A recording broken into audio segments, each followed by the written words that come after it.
Vernolienne, Vernolien.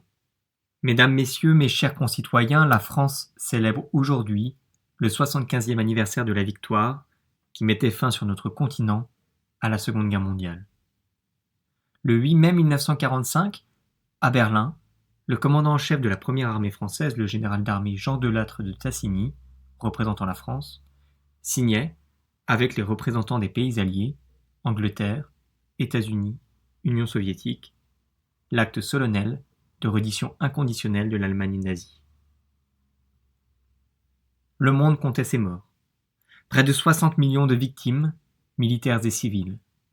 Le monde pansait ses plaies et découvrait des crimes sans précédent dans l'histoire, parce que des hommes ont assassiné, méticuleusement, mécaniquement, avec préméditation, des milliers, des millions d'autres hommes, d'autres femmes, dans les camps de la mort, dans les camions et les chambres à gaz, sur les routes d'Europe, dans les ghettos des plus grandes villes, comme dans les plus petits villages et les plus petits hameaux. Dans cette guerre, la France fut divisée, enchaînée, torturée, outragée. Dans cette guerre, la France paya un lourd tribut. Plus d'un demi-million de Françaises et de Français y laissèrent la vie, dont près de 100 000 hommes et femmes sur les routes de l'Exode en mai-juin 1940, 100 000 résistants et 75 000 juifs, dont 11 000 enfants déportés entre mars 1942 et août 1944. Dans cette guerre, la France a perdu des batailles. La bataille de l'honneur de Montoire à Vichy, la bataille de la dignité, puisque certains Français trempèrent leurs mains dans l'horreur du génocide en livrant ses propres enfants. Mais si la France a perdu des batailles, la France n'a pas perdu la guerre. Et cela parce qu'au cœur du conflit, jusqu'au jour de la libération, oui, la France était bien présente sur le terrain, dans toute sa grandeur, dans toute sa liberté. Alors en ce jour si particulier, c'est à nos héros, sans hésitation, que nous devons rendre hommage. Honorons la mémoire de nos soldats, aviateurs, marins, personnels soignants, résistants, justes, déportés, fusillés, massacrés, prisonniers, pour leur courage, leur esprit de sacrifice, leur sens du devoir et pour leur engagement. Laissons résonner les mots du général de Gaulle, témoin de notre gratitude. Honneur! Honneur pour toujours à nos armées et à leurs chefs. Honneur à notre peuple, que des épreuves terribles n'ont pu réduire ni fléchir. Honneur aux Nations Unies, qui ont mêlé leur sang à notre sang, leur peine à nos peines, leur espérance à notre espérance. Comme toutes les communes de France, notre belle ville de Verneuil ne fut pas épargnée. Et je voudrais donc rendre un hommage particulier à nos morts pour la France lors de ce conflit mondial.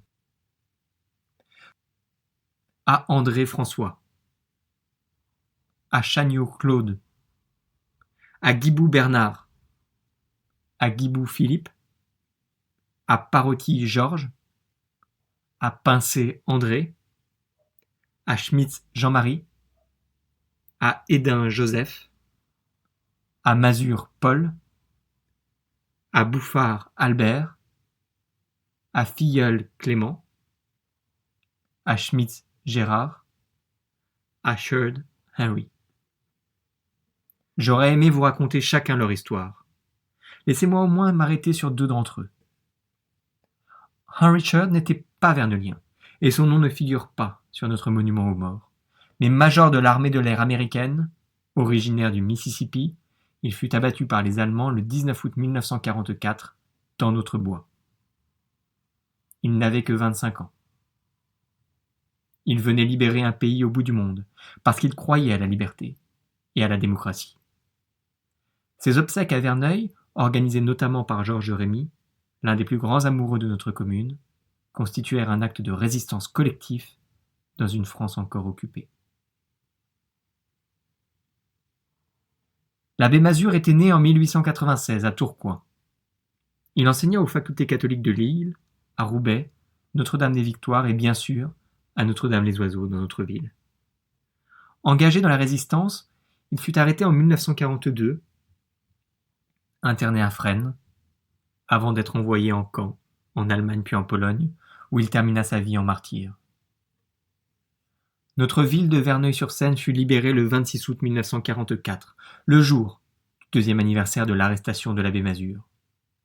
Le général Eisenhower, commandant des forces alliées en Europe, passa quelques heures au champ clos, tandis que près d'1 millier d'Américains traversèrent notre ville pour aller libérer le reste de la France. Aux années de guerre allait suivre la paix, scellée 9 mois plus tard. Aux années de réclusion et de renfermement succédait la libération. La page des années tragiques se tournait pour laisser place progressivement au retour de l'insouciance, de l'espoir et à la reconstruction, à la rénovation de notre pays, de notre République et à de nouveaux défis. Mais il n'y a pas de renaissance sans souvenir, pas d'insouciance sans mémoire. Et en ce jour de commémoration, je tiens à saluer celles et ceux à qui nous devons notre liberté et grâce auxquels nous savons qu'il n'y a pas de défi que nous ne serons relevés naturellement ensemble. Vive Verneuil-sur-Seine, vive la République et vive la France.